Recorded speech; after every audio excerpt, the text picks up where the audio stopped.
Assalamualaikum warahmatullahi wabarakatuh. Selamat bergabung kembali dengan mata pelajaran PAI kelas 5. Adapun materi kita pada pertemuan kali ini adalah ibadah di bulan Ramadan dengan pembahasan materi salat tarawih dan tadarus Al-Quran. Ibadah apa yang sering kita kerjakan di bulan suci Ramadan? Nah, betul sekali. Ada salat tarawih, salat witir, tadarus, dan lain-lain.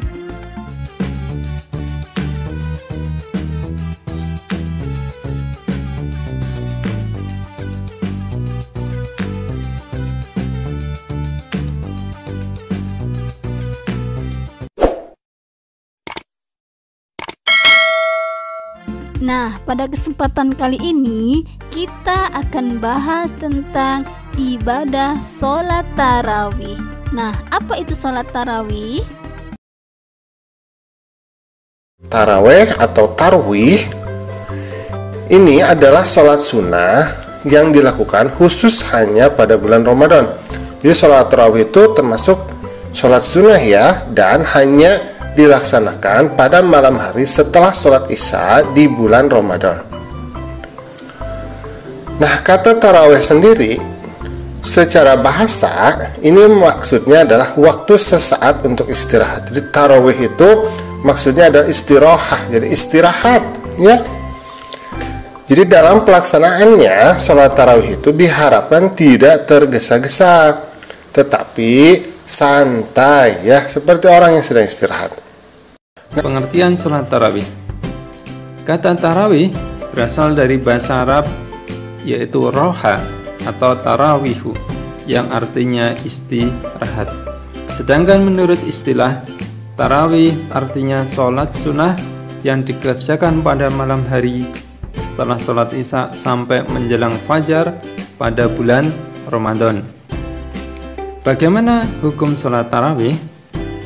Hukum mengerjakan sholat tarawih adalah sunnah mu'akkad, yaitu sunnah yang sangat dianjurkan untuk dikerjakan oleh umat Islam. 2. Tata cara sholat tarawih. Sholat tarawih boleh dikerjakan secara sendirian atau munfarid, atau juga boleh dikerjakan secara bersama-sama atau berjamaah. Sedangkan waktu pelaksanaan sholat tarawih adalah setelah sholat isya sampai menjelang fajar atau sebelum masuk waktu subuh pada saat bulan Ramadan. Berapa jumlah rakaatnya? Ada dua pendapat tentang jumlah rakaat sholat tarawih. Untuk jumlah rakaat sholat tarawih, Nabi mengerjakannya 8 rakaat. Nah, selanjutnya dilanjutkan dengan sholat witir sebanyak 3 rakaat. Kemudian pada masa Khalifah Umar, sholat tarawih ini dilakukan 20 rakaat. Kemudian dilanjutkan sholat witir sebanyak 3 rakaat. Nah, silahkan saja, apakah mau 11, apakah mau 23 ya. Keduanya memiliki dasar dalil yang sama-sama kuat ya.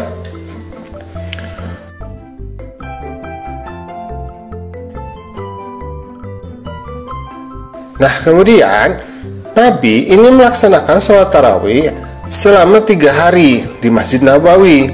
Selanjutnya beliau melakukannya di rumah. Jadi Nabi itu melaksanakan sholat tarawihnya itu hanya 3 hari saja, agar orang-orang itu tidak menganggap bahwa sholat tarawih itu merupakan sholat yang wajib ya. Nah, gitu. Tetapi Muslim ini banyak yang melakukan sholat tarawih itu secara berjamaah. Nah, karena sholat berjamaah di masjid itu sangat diutamakan. Derajatnya ini 27 kali lebih baik dibandingkan sholat di rumah.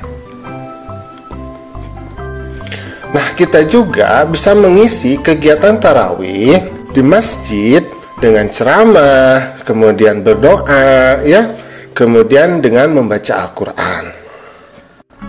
Selanjutnya adalah bacaan niat sholat tarawih. Niat sholat tarawih jika dilafalkan yaitu sebagai berikut. Yang pertama, jika dikerjakan sebanyak 2 rakaat dan tidak berjamaah, niatnya seperti ini. Usolli sunnatat tarawih rak'ataini lillahi ta'ala. Jika dilakukan dengan berjamaah, maka lafal niat tadi ditambah dengan kata imaman bagi yang menjadi imam dan makmuman bagi yang menjadi makmum. Jadi seperti ini, usolli sunnatat tarawih rak'ataini makmuman lillahi ta'ala, sebagai makmum, dan sebagai imam usolli sunnatat tarawih rak'ataini imaman lillahi ta'ala.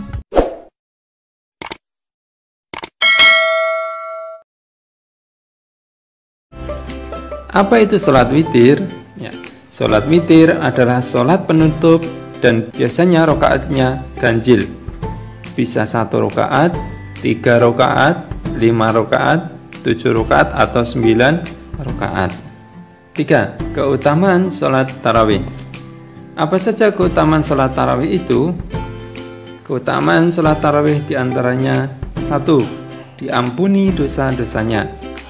Seperti dalam sebuah hadis yang diriwayatkan oleh Bukhari dan Muslim, itu menyebutkan, barang siapa yang mengerjakan sholat malam pada bulan Ramadan karena iman kepada Allah SWT dan karena mengharap pahala, maka akan diampuni baginya dosa-dosa yang telah lalu. Yang kedua, pahalanya seperti mengerjakan sholat semalam penuh. Yang ketiga, merupakan seutama-utama sholat. Yang keempat, menambah ketaatan kita kepada Allah SWT. Yang kelima, mempererat silaturahmi antar sesama manusia.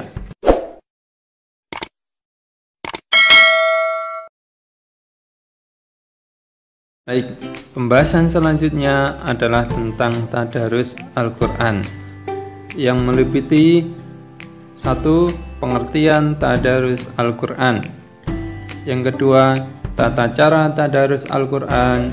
Yang ketiga, manfaat dan hikmah tadarus Al-Quran. Yang pertama, pengertian tadarus Al-Quran. Tadarus berasal dari kata bahasa Arab darosa. Secara bahasa artinya mempelajari, meneliti, menelaah, dan mengambil pelajaran.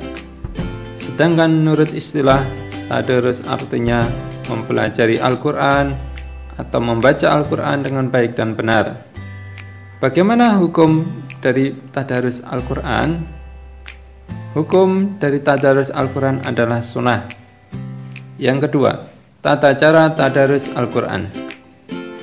Adapun tata cara tadarus Al-Quran, yaitu membaca Al-Quran sesuai dengan makhraj dan tajwid yang benar. Boleh dilakukan sendiri-sendiri atau bersama-sama. Tadarus Al-Quran ada baiknya kita harus memperhatikan adab-adab dalam membaca Al-Quran. Apa saja adab membaca Al-Quran? Adab membaca Al-Quran diantaranya 1. Berwudu. Yang kedua, di tempat yang bersih atau suci. 3.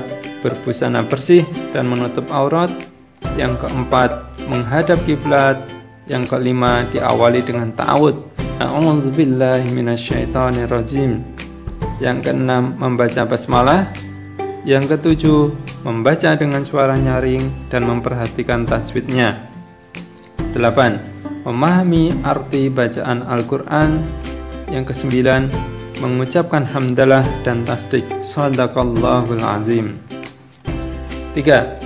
Manfaat dan hikmah tadarus Al-Quran pada bulan Ramadan. Rasulullah SAW bersabda, barang siapa yang membaca 1 huruf dari kitabullah, maka dia mendapatkan 1 kebaikan, dan 1 kebaikan dinilai dengan 10 kali lipat. Aku tidak mengatakan alif lam mim sebagai 1 huruf, tetapi alif 1 huruf, lam 1 huruf dan mim 1 huruf. Hadis riwayat Tirmizi. Manfaat dari tadarus Al-Quran adalah 1. Menumbuhkan kecintaan pada Al-Quran. 2. Memperlancar bacaan Al-Quran. 3. Terlatih membaca dan mencintai Al-Quran. 4. Mendapat pahala. 5. Memperoleh ilmu. 6. Memperoleh kasih sayang dan kebaikan. Hikmah dari tadarus Al-Quran adalah 1. Membuat hati menjadi tenang. 2. Dapat membersihkan dosa-dosa. 3. Mendekatkan diri kepada Allah Subhanahu wa Ta'ala. 4. Menjauhkan dari perbuatan keji dan munkar. 5. Menjauhkan dari bahaya dan malapetaka. Dengan melihat banyaknya manfaat dan hikmah dari tadarus Al-Quran itu, maka alangkah baiknya jika kita mengisi waktu di bulan suci Ramadan dengan melakukan ibadah-ibadah seperti tadarus Al-Quran. Nah, demikian anak-anak pembahasan kita materi tentang sholat tarawih, sholat witir, dan tadarus Al-Quran. Semoga anak-anak dapat memahaminya dan dapat mengamalkannya dengan baik. Terima kasih. Assalamualaikum warahmatullahi wabarakatuh.